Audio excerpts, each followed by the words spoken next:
नमस्कार मैत्रिणींनो, कशा आहात? आनंदी ना? आनंदीच असलं पाहिजे. सो आज फायनली आमचा उंबरठा बसवला आम्ही. आज होता शुक्रवार, गोकुळ अष्टमी आणि आईंचा वैभव लक्ष्मी मातेचा व्रत होता. म्हणूनच आम्ही तिन्ही औचित्य साधूनच आम्ही आज उंबरठा बसवायचं ठरवलं होतं. तर ते काकांनी सागवानी जो उंबरठा असतो ना तोच बनवून आणला होता. आम्हाला सागाचाच उंबरठा बसवायचा होता आणि थोडा ब्रॉड हवा होता. आमचा उंबरठा हा खूप छोटा होता, तर आम्हाला 6 इंचचा उंबरठा पाहिजे होता. सो आम्ही 6 इंचचाच बनवून घेतला व्यवस्थित.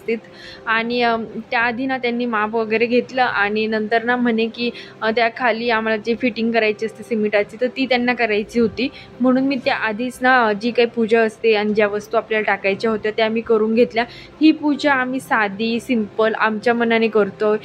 तुम्ही जसं करत असाल तसंही चालेल, पण आम्हाला त्या वस्तू टाकायच्या होत्या ज्या उंबरठ्याखाली टाकायच्या असतात. म्हणूनच मी जसं आपण नेहमी उंबरठ्याची पूजा करतो ना त्याच पद्धतीने सिंपल पूजा करून घेते. आम्ही कोणाला ब्राह्मणाला वगैरे नाही विचारलं, जसं जमेल तसं साधी सोधी भक्ती करतोय.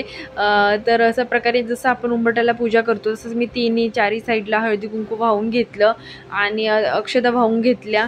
आणि त्यानंतर मी तिथे जी वस्तू टाकायच्या आहेत ना त्या टाकणार आहे. तर दिवाळी लावून घेतला आणि जे पाणी मी आधी शिंपडलं ना त्या पाण्यात मी गोमूत्र टाकलं होतं आणि गुलाबजल असं आणि गंगेचं पाणी, नद्यांचं पाणी जे असतं ना तर तेच टाकलं होतं. आणि शुद्ध पाण्याने मी आधी सगळं उंबरठा पुसून घेतला, पाणी शिंपडवून घेतलं आणि त्यानंतर मी हळदी कुंकू वाहिलं. आणि ना त्यानंतर मी त्याच्यात ज्या ज्या वस्तू टाकायच्या आहेत एक एक करून टाकणार आहे. तर हा ना आमच्या घराचा दरवाजाचा उजव्या साईडचा भाग आहे, तो ईशान्य कोपरा येतो. तर मी त्या ईशान्य कोपऱ्यालाच सगळ्या वस्तू एकाच साईडला ठेवणार आहे. आणि तुम्ही तसंच करा, कारण की ज्या काही वस्तू असतात ना त्या पूर्ण उंबरठ्याखाली नाही टाकायच्या. एक तर तुम्ही उजव्या साईडला ठेवा, नाही तर डाव्या साईडला ठेवू शकता, पण एकाच जागेवर सगळ्या वस्तू ठेवा. आणि मग मी त्यानंतर पहिले ना आधी पंचधातूची पट्टी असते ना ती ठेवून घेतली.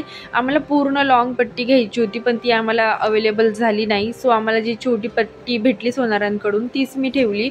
आणि त्यानंतर नवरत्न त्याच्या जवळच ठेवले आणि ते हलणार नाहीत, तर त्या हिशोबानेच मी एका जागेवर सगळ्या वस्तू ठेवल्या. आणि नंतर हा होता चांदीचा तार, जो अखंड असतो त्यामुळे तो पूर्ण लावायचा असतो आपल्याला. तुम्ही कुठे जॉईंट केलेला किंवा तुटलेला तार नाही लावायचा, पूर्ण अखंड तार घरून व्यवस्थित माप घेऊन जा. तसंच आम्ही माप घेऊन गेलो होतो आमच्या दरवाजाचा आणि त्याच हिशोबाने आम्ही तो तार आणला होता जो ॲक्युरेट बसला आहे. तर हा चांदीचा तार मी आधी लावून घेतला खाली आणि थोडंसं मातीमध्ये दाबवून घेतला, जेणेकरून ते लोक जेव्हा उंबरठा बसवतील तर तो तार हलणार नाही किंवा आपले नवरत्न जे आपण पंचधातूची छोटीशी पट्टी ठेवली तीही इकडे तिकडे हलणार नाही. त्या हिशोबाने मी त्याच्यावर थोडीशी माती टाकून घेतली आहे आणि ते व्यवस्थित फिट केलं आहे. आणि नंतर ते लोक त्यांच्या पद्धतीने लावून घेतील. आणि हे सगळं ना आतल्या उंबरठ्याच्या आतल्या साईडने ठेवायचं आपल्याला. नंतर मी कापूर वगैरे लावून पूजा करून घेतली, सेम जसं आपण नेहमी करतो ना उंबरठा पूजन त्याच पद्धतीने आम्ही करून घेतलं. आणि हे सगळं ना आम्ही प्रदोष काळातच केलं आहे, म्हणजे 5 नंतर, कारण आईलाही पूजेची मांडणी करायची होती वैभव लक्ष्मी मातेची. सो आम्ही त्याच काळात ठरवलं की आम्हाला उंबरठा ह्याच वेळेस बसवायचा आहे. त्या हिशोबाने आम्ही उंबरठा बसवून घेतला. तर हे पप्पा मला सांगत होते की थोडंसं तू तारवरनं थोडीशी माती टाक, म्हणजे तो इकडे तिकडे जाणार नाही, आणि खड्यांवरही टाक, जेणेकरून ते लोक जर केमिकल टाकतील वरतून ते खड्यांवर येणार नाही किंवा खडे इकडे तिकडे होणार नाहीत. त्या हिशोबाने मग मी वरतून थोडंसं माती टाकून त्यांना आत रोवून घेतले. आणि बघा अशा प्रकारे सगळी व्यवस्थित पूजा केल्यानंतर त्या लोकांनी लगेच त्याच्यावर सिमेंट वगैरे टाकलं आणि हे चिटकवायचं सामान त्यांनी आणलेला, तर तो आता उंबरठा चिटकवून घेणार आहेत. आणि साईडला तो कापूर तसाच जळत होता पूर्ण उंबरठा बसेपर्यंत. तर खूप छान वाटत होतं. आईने लक्ष्मी मातेचे गाणेही लावले होते, तर खरंच खूप प्रसन्न वाटत होतं. आणि उंबरठा आपल्या घराची लक्ष्मण रेखा असते, तर ती रेखा क्रॉस करताना नेहमी आपल्या घरात पॉझिटिव्हिटीच यावी, नेहमी आपल्या घरात नेगेटिव्हिटी येत असेल तर ती आपल्या घराच्या बाहेरच असावी, या पद्धतीने आपण आपला उंबरठा बसवायला पाहिजे. आणि उंबरठा हा प्रत्येक घराला असलाच पाहिजे. जर तुम्ही लाकडाचा बसवत नाही तर तुम्ही साधी स्टाईलचा उंबरठा बसवा, कशाचाही बसवा, पण तो उंबरठा असला पाहिजे घराला. आणि त्यानंतरच ना आईने घरात लक्ष्मी मातेचं पूजा पाठ मांडला होता.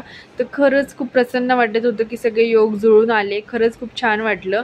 आणि याच वेळेत आम्ही आमचा उंबरठाही बसवला, तर आम्हाला खूप प्रसन्न वाटत होतं. आणि आम्हाला ना घराची स्टाईल बदलायची आहे, म्हणून त्याच्यावरची पॉलिश असते उंबरठ्यावरची ती आम्ही करून नाही घेतली, जस्ट उंबरठा बसवला. तर कशी वाटला तुम्हाला उंबरठा बसवायचा व्हिडिओ तोही सांगा, आणि कशी वाटली तुम्हाला वैभवलक्ष्मी मातेचे पूजा तीही सांगा आम्हाला नक्की. आणि असंच वैभवलक्ष्मी मातेची कृपा तुमच्यावर, आमच्यावर, सर्वांवर असो हीच लक्ष्मी माते चरणी प्रार्थना करते. आणि हा व्हिडिओ इथेच संपवते. कसा वाटला नक्की सांगा. शेअर करा, लाईक करा, सबस्क्राईब करा. धन्यवाद.